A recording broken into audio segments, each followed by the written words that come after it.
I just need to shake off the last one. The last one really made me feel weird. There's just some bad people. There's some bad people around, right? What's up, guys? We're back again. We've got some more scary videos. Today, we have got some Reddit encounters. Abandoned Sustanet account on Reddit looks very ordinary at first glance. Most of its posts were about collecting virtual pets like Tamagotchis or the wildly popular tabletop war game Warhammer 40,000. More specifically, Sustanet was interested in painting Warhammer minifigures and sharing his work on the internet. On the 1st of November 2020, he shared another one of these minifigures on the Warhammer subreddit, but this one was a bit different. That looks really cool. My girlfriend's 9-year-old daughter planned and painted this scheme, with a bit of help from me on the helmet and small bits. She is very proud, and it looks pretty darn good. This post didn't receive much attention at the time, but the few replies it did receive were very positive. Your girlfriend's 9-year-old daughter paints better than any pro painter I've ever seen on eBay. Great work. She should be proud. That's definitely a lot better than some stuff I see from adults. But more recent comments had a much different tone. Have a horrible time in jail. She would have been an amazing artist. She could have grown up to be such an amazing artist if she wanted to. I'm sorry, Maddie.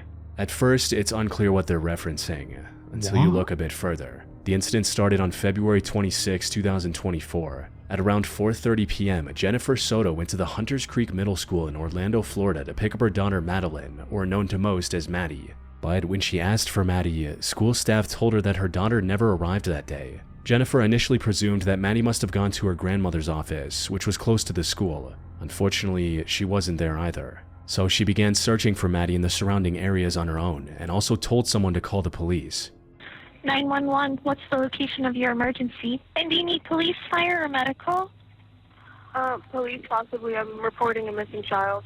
Maddie was officially reported missing at around 8 p.m., triggering an immediate search and rescue effort. Over 50 members of the emergency response team went door to door in the neighborhood, asking if anyone had seen Maddie earlier that day. However, despite looking for her all night, they couldn't find a single clue about her whereabouts. The person who dropped her off at school was Jennifer's boyfriend of 7 years, the owner of the Sustanet Reddit account, Stephen Stearns. When asked about it, he claimed Maddie asked to be dropped off a few blocks away from the school so her friends wouldn't see her in Stephen's old car. So it's like around where these communities were? Okay. And it's just like in this stretch. That night, Stearns showed deputies the spot where he says Madeline got out of his car, a silver Lincoln MKZ. Oh god, that's weird. Like, how many of these stories turn out that it was like the lover or the stepfather, or, you know, it sounds weird to me. She had also left her phone at home that morning and didn't have a smartwatch or any other trackable devices on her. But just as the situation was starting to look hopeless, investigators found their first lead. Going through her phone revealed messages she sent to her friends where she talked about running away and living in the woods after she turned 13. This prompted a much wider search across the many hiking trails and wooded areas around the school, which unfortunately also led nowhere. With no other options, investigators turned their attention back towards immediate family, and especially Stephen. He was the last person who saw Maddie, turning him into a prime suspect in her disappearance. That was Stephen, such a however, guilty stuck to his face. story. When I left her, she was on the other side of the street, rummaging through her backpack and just kind of moving towards the school area, so. Does that sound like a parent in distress to you? Really? That sounds more like somebody trying to get a sick day off work. In the meantime, Jennifer went to the media to help spread the word about her missing daughter. I want her to be okay, and I want her to be safe. I don't want her to come back harmed. I just want her back. Whatever that means, I just want her back. What she That's didn't know sad. was that the person responsible for Maddie's disappearance was sitting right beside her. You see, Stephen had told the officers about multiple locations he went to after dropping off Maddie before returning home, including a vape shop and a game store. But when officers checked CCTV footage, they saw him driving in the area, but never entering any of the places he claimed to have visited, almost as if he was just creating potential alibis in case he was ever questioned. CCTV footage around his apartment complex also showed him making a stop and discarding items into a dumpster before driving away, something he didn't mention at all during questioning. When I called it, chat. I called it. You could tell. Like, you could tell. Investigators checked the dumpster. They found a school backpack containing Maddie's purple hoodie and her school laptop. This resulted in Stefan getting arrested on the morning of February 28, but many aspects of the case were still unknown. The final piece of the puzzle was discovered on February 29th when police discovered CCTV footage of Stefan driving with Maddie strapped in the front seat. However, she was slumped over, indicating that she was likely knocked out. This made even more sense when investigators also found a purchase record of him buying sevoflurane from Walmart 2 days before Maddie went missing. Sevoflurane, for those who don't know, is a medical anesthetic similar to chloroform. How can you just buy that? How can you... Why is that just readily available? Footage from a hotel's parking lot also showed him taking her out of the front seat and putting her in the trunk. Then, on the 1st of March, investigators received a tip from someone who saw him changing his car's tire on Hickory Tree Road on the morning of February 26, and a search of the area revealed that him having to stop on the road wasn't a coincidence. In a wooded area just off the road, officers found the remains of Maddie, hidden under some grass, confirming Jennifer's worst fear. Stefan was charged with first-degree murder and was sentenced to 21 life sentences without parole in July 2024. With the pictures of Maddie he previously posted on his now abandoned Reddit account serving as a constant reminder of his heinous crime. That's gross, man. That's so gross. Like, her stepfather, somebody that's meant to protect her, that's just gross. On September 30, 2017, Reddit user KillaCun made a post on the stand-up comedy subreddit talking about the passing of comedian Patrice O'Neal. Patrice O'Neal doesn't get the proper recognition he deserves. If not for his unfortunate, untimely early passing, he would without a doubt be considered the greatest comedian of all time. And while many agreed with him in the comments, the top reply had a different tone. If not for his unfortunate, untimely early passing. Yeah, like your son?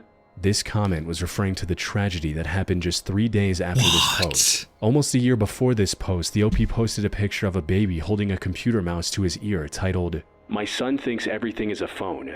It was a very innocent, wholesome post. Sadly, a year later, it would become a reminder of the horrific incident that happened on October 3, 2017. That day, 27-year-old Christopher Kun, the man behind the KillaCun account, took his then 2-year-old son to the Levittown Town Center Walmart in Pennsylvania. But he wasn't there to shop. Immediately after entering the store, Christopher tried to shoplift a $228 soundbar. He was confronted by security officers trying to stop him from leaving. Security also called the police, resulting in him getting more scared, shouting, "You can't hold me here," and rushing back to his car with his 2-year-old son. The son climbed into the back seat, leading Christopher to make the worst mistake he could have made in that situation. He forgot to strap him into the toddler seat. Instead, he climbed into the driver's seat and sped off. He wasn't even being chased by the police yet, but he kept driving at an unsafe speed. He then tried to run a red light at an intersection just a few hundred feet from the Walmart. Unfortunately, that's where his luck ran out. In an effort to flee the scene, he T-boned another vehicle, resulting in his car rolling over. Christopher himself was buckled in, allowing him to come out of the crash with minimal injuries. Sadly, his son was ejected from the car and landed violently on the roadway, passing away on the spot. Witnesses also saw Christopher stepping out of the car and looking at the remains of his own son before continuing to flee on foot. Fortunately, the police arrived at the scene moments later and arrested Christopher, who was trying to hide in the plants next to the road. Further investigation revealed that he was under the influence of drugs, which may have contributed to his erratic behavior. Christopher also turned out to have an extensive criminal record, including theft, fraud, terroristic threats against his wife, and many more. He was also driving with a suspended license due to prior drug possession. He stood trial on March 28, 2018 on charges of third-degree murder, child endangerment, and others. He was later sentenced to 8.5 to 30 years in prison, and as far as I was able to find, he remains behind bars with no reports of his release. Good. Good, that's where he belongs. On the 11th of August 2018, Reddit user Galpticos posted a very run-of-the-mill meme on the Dank Memes subreddit. There was nothing too notable about it, and it received little attention at the time. But if you visit the post today, you'll see strange comments like, "Bro, this is crazy. The history behind this guy is actually insane. This is actually disturbing. He's probably in hell now." They seem very out of place at first. That doesn't seem positive. What the owner of this account did, they're not all that surprising. I just need to shake off the last one. The last one really made me feel weird. there's just some bad people. There's some bad people around, right? You see, there were two constants on the Galapagos Reddit account, Fortnite and depression. The owner of the account, a 19-year-old Farhan Tawheed, often discussed his mental health struggles with others on the site, and things seemed to be looking up for him. One of the most recent comments on his account was a reply to a post asking depressed people how they were doing that day, to which Farhan replied, "The past few weeks have been great. I finally moved on from 2 toxic relationships that I was trying to hold on to for way too long. Thanks for asking." It looked like he was looking forward to improving his life. Unfortunately, that's not how things played out. The incident happened on the night of April 5th at around 1 a.m. when Farhan posted a Google Drive link to his Instagram. Inside was a 7-page document detailing what he was about to do and why. It opened with the chilling line, "Hey everyone, I killed myself and my family. If I'm going to die, I might as well get some attention." The rest of the document went on to detail the plan he made with his brother to purchase guns and take out the rest of his family when the time came. He talked about how his depression had persisted for most of his life, and that there were many people who tried to help him, but they all failed and eventually ended up ghosting him. In a segment about happiness, he wrote, "It's not fair. I did everything right, every little thing right, and I'm still just apathetic. Everyone's allowed to worry about their future, and I can't even think about what I'm going to do tomorrow without enduring an existential crisis. It's not fair how everyone can be so content while I can't even fathom being happy. No matter what I do, I just can't be happy." He also mentioned his reason for ending his family as well, which essentially boiled down to they'll be sad after he's gone, so this is a better option. He was clearly facing serious mental struggles, but at this point it was already too late. One of his friends noticed the concerning Instagram post and requested a welfare check. Officers arrived at the scene just a few minutes later. Unfortunately, there was nothing they could do. The house was fully locked, and by the time they managed to break in, all 6 family members had already passed away from gunshot wounds, leaving Farhan's abandoned Reddit account as a snapshot of how he felt leading up to the brutal massacre. N.M. Wrights, or Nicholas Cassotis, became a prominent horror fiction writer on Reddit in 2019, with some of his stories receiving tens of thousands of upvotes. What none of his readers knew, however, was that the writer of these fictional horror stories would end up living through something similar himself. As a fan's comment on his last post on Reddit states, "You were always a good writer, but a bad husband."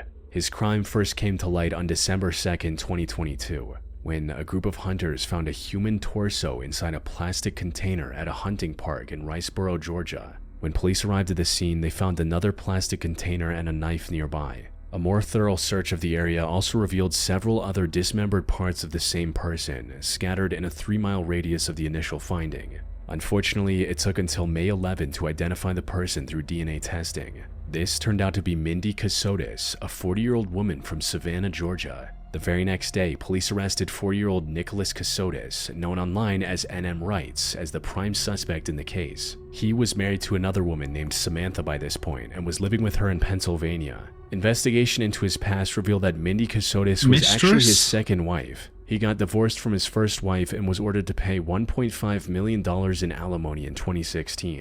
My guy had 2 wives. He went on the run and married Mindy the same year.